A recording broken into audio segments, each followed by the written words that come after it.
Amén. Para poder coordinar un poco las ideas de lo que vamos a tratar. Siempre es bueno, recomendable, de tratar de entender el texto dentro de su contexto. Nosotros hemos sacado solamente una porción pequeña del libro de Romanos. Pero el libro de Romanos ha ido construyendo un pensamiento desde el capítulo 1 hasta el capítulo 16, donde termina.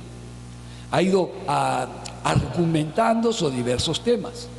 Uno de los temas más álgidos que atraviesa la iglesia de Roma, la cual Pablo no ha conocido personalmente todavía, él está sin saberlo digo, camino a esta ciudad, porque él va camino a Jerusalén.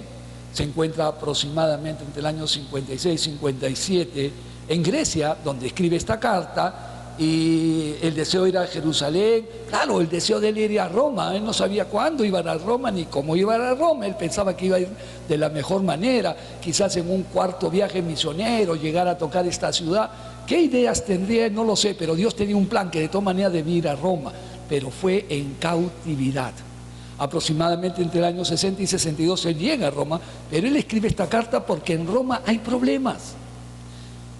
Muy probablemente la iglesia empieza después de Pentecostés, donde hay personas que hablan el latín, que son de la ciudad de Roma, y se convierten a Cristo, regresan a su ciudad, porque el día de Pentecostés es una fiesta fabulosa, es una fiesta que reúne mucha gente, son 50 días después de la Pascua, y muchos judíos iban a la fiesta de la Pascua y se quedaban hasta Pentecostés, ya que se alojaban en casa de familias y todo lo demás, o parientes, y de esa manera después regresaban a sus respectivos lugares.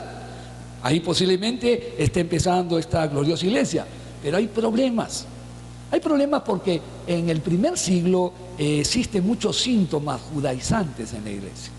Los judíos convertidos, los judíos que ingresaban camuflándose, trataban de alterar la paz y la doctrina que se estaba transmitiendo en estas iglesias.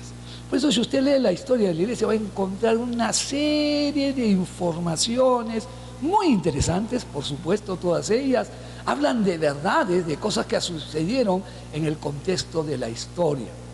Existe otro elemento importante también que lo recibimos y se llama la teología histórica, en la cual nosotros vamos a través de los libros, de los escritores sagrados, bueno, no sagrados, sino los historiadores, los pensadores de aquella época, nos van a aportar la información de cómo se movió la iglesia a la luz de la Escritura.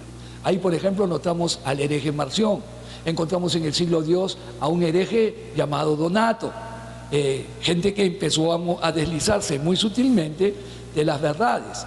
Algunas verdades eran claras y precisas, pero estaban asociadas a una serie de falsedades. En estos momentos estamos hablando solamente del primer siglo. Ya el judaísmo quería afectar profundamente la iglesia.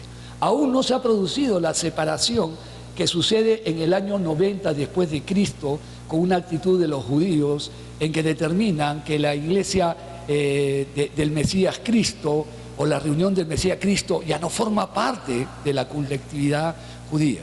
Originalmente, en los primeros años la aceptaban como una secta judía. ¿Y cómo llegan a esta conclusión? Pues en el año 70, cuando llega la destrucción del templo, los cristianos no están ahí. Cuando se toma Jerusalén, los cristianos no participan en la resistencia, porque ellos habían entendido y comprendido que el templo ya no era el templo de Jerusalén para el templo de Dios, sino que ya habían entendido que el templo eran ellos mismos y que podían irse y podían empezar a su tarea de discipular. Cambiaron muchas cosas en esta gente que tuvo una experiencia con Cristo, pero tienen el mismo problema que todos. Tienen el problema que tienen una naturaleza humana. Y acá va a Pablo a ponerse él como ejemplo para poder enseñar a esta comunidad, porque ustedes saben que él fue judío. Si usted quiere conocer algo más de él, que en algún momento mencionaremos, el libro de Gálatas. El libro de Gálatas, que es un libro que podemos mirarlo, aunque fueron escritos en tiempos diferentes. Algunos le atribuyen una antigüedad mayor, otros dicen que es posterior, no está muy definido. sea que sea, lo escribió Pablo y lo escribió con un propósito. Es una carta que nos ilustra maravillosamente y usted la puede cruzar muy bien con el libro de Romanos. Porque algunos dicen que Gálatas es un resumen de Romanos y que Romanos es un desarrollo más abierto de la carta de Gálatas. Sea como sea, usted va a encontrar cosas muy interesantes si puede en algún momento dedicarles un tiempo particular en el estudio de estas dos cartas. Estamos en este momento en el que Pablo está escribiendo dentro del contexto de todo un libro. Siempre recuerden, el contexto del libro. Y después del contexto del libro, para hacer teología bíblica, tiene que ir al contexto de toda la escritura. Es la mejor teología, es la que nos va a producir una teología sana, y de una u otra manera vamos a empezar este tema con el versículo.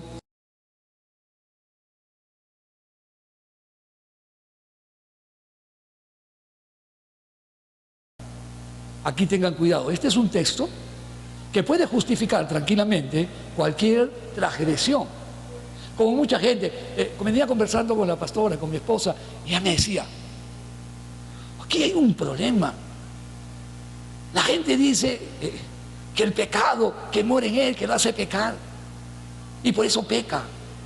Escuchen, este es un texto dentro de un contexto. No se detengan ahí. La inclinación al mal está en todos y cada uno de nosotros.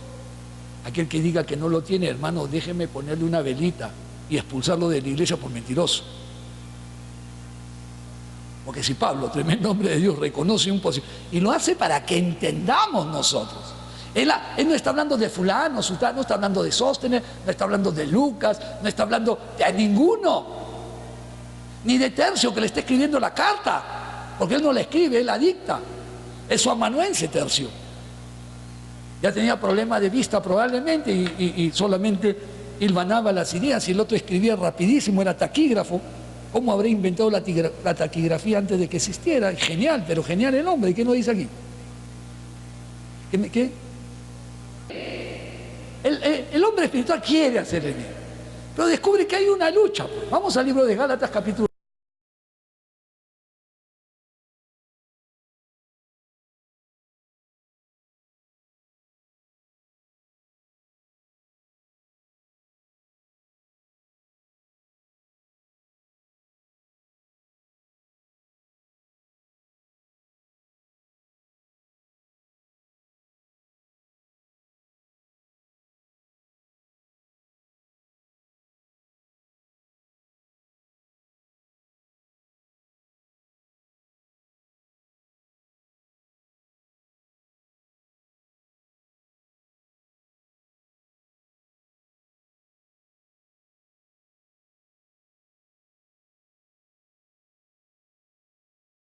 Muy claro toda una serie de definiciones o de pecados que enumera el libro de Gálatas como características de los frutos de la carne. Y sin embargo habla del fruto del Espíritu, que es amor, gozo, paz, paciencia, bondad, benignidad, fe, mansedumbre, templanza. Contra tales cosas no hay ley, dice la Escritura. Y los entran ambos en oposición. Bueno, muchas veces he ilustrado esta clase, pero tengo que seguir continuando para poder avanzar. ¿En qué texto nos quedamos en el libro de Romanos? ¿Perdón? 19. Porque no hago el bien que quiero, el mal que no quiero, eso hago. El 20. Y si hago lo que no quiero, ya no lo hago yo, sino que el pecado que mora en mí. Y acá está hablando de la concupiscencia rendida al pecado. Así que no queriendo yo hacer el bien, queriendo yo hacer el bien, hallo esta ley, que el mal está en mí. Hermanos, tenemos mal en nosotros. Y nos dice el 22, porque según el hombre interior me deleito en la ley de Dios. O sea, mi ser, ese hombre interior. Miren, no tienen hombre interior aquellas personas que no han recibido a Cristo. Es muy claro, si no hay nuevo nacimiento, no hay cristianismo. La Biblia lo enseña claramente. El que no recibe a Cristo no ha nacido de nuevo. Yo sugiero que nunca contradigan esa verdad absoluta de la palabra. No es porque viene a la iglesia, no es porque se reúne aquí, es cristiano. Por eso dice, por su fruto los conoceréis. Haced pues frutos dignos de arrepentimiento. El que nace de nuevo, ese es cristiano. Si tú no has nacido, o yo no he nacido de nuevo, no soy cristiano. Aunque me duela. Aunque haya mentido a mi mente y a mi corazón. Yo no tengo herencia en el reino de los cielos. Pero si yo nací de nuevo, yo tengo a Cristo en mi corazón. He aceptado la verdad de Dios y Dios comparte su vida eterna conmigo, tengo que dar las evidencias de ese cambio. Yo tengo que estar comprometido con la iglesia. Si tú no tienes compromiso con la iglesia, tienes que preguntarte qué te pasa. ¿Por qué no tienes compromiso? Esto no es algo que le enseña a la iglesia evangélica. Esta es una enseñanza escritural. La iglesia evangélica es una de las iglesias, muchas que existen, que toman como punto de partida la escritura. En nuestros artículos de fe, la autoridad absoluta lo tiene la escritura. Por eso enseñamos esto, porque es la autoridad, la Biblia. No los concilios de toda índole, porque hay concilios de todas las organizaciones religiosas, sino porque lo dice la palabra. Seguimos avanzando. La ley de mi mente, y que me lleva cautivo a la ley del pecado que está en mis miembros. Claro, eso está en el corazón, pero los miembros son los que hacen la acción pecaminosa. Si te tienta el licor y te metes tu borrachera, por dar una ilustración, sabiendo que eso no agrada a Dios, porque la Biblia dice que las borracheras no agradan a Dios, entras en una posición de pecado. Vamos a traer una ilustración para poder, dentro de los castigos que habían en aquella época en Roma, habían faltas que se castigaban de la siguiente manera. Cuando la pena lo ameritaba, dice que amarraban un cadáver a la persona, yo no sé si por delante o por atrás, pero me imagino, en el mejor de los casos, que era espalda contra espalda.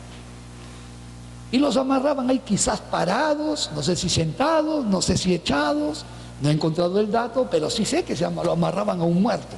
Yo imagino que lo paraban de tal manera que no pudiera doblarse y el muerto estaba a su espalda, amarrado el uno al otro. Si le extendían los brazos, me imagino así, o me imagino así, pero amarrado. De tal manera que este cuerpo, por cuestión de la naturaleza muerto, empezaba a descomponerse. Y como era un cuerpo que no había sido embalsamado, empezaban a llegar las mosquitas y se depositaban sus huevitos, y después esos huevitos se convertían en larvitas, y las larvitas empezaban a comerse la carne putrefacta. Imagínate, la persona que estaba ahí, estaba con ese cuerpo muerto, totalmente desnudo los dos. Imagínense los gusanitos del uno pasando al cuerpo del otro. Esta tortura era tan tremenda que mucha gente quedaba solamente loco después de esta tortura. Imagínate lo que es tener gusanos moviéndose y tú no puedes hacer nada para sacarlos en tus piernas, en tu espalda, que se pasaran a tu pecho, que se pasaran a tu cara. Cuando llegaban recién ¿cómo se llama eso? Esta parte acá del ojo, ¿cómo se llama? Los párpados, recién podías tomar ventaja, dejar que el gusanito se pare en tu ojo y cierras el ojo para matarlo. La única manera de defenderte.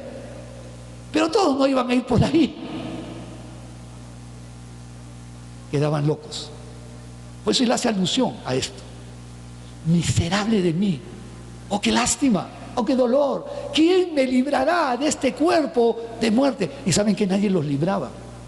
Era muy probable que el cuerpo se desmembrara, que él pudiera mover sus brazos porque se había desmembrado, porque ya los gusanos se habían acabado, los huesos se podían desarticular con mayor facilidad y era posible eso.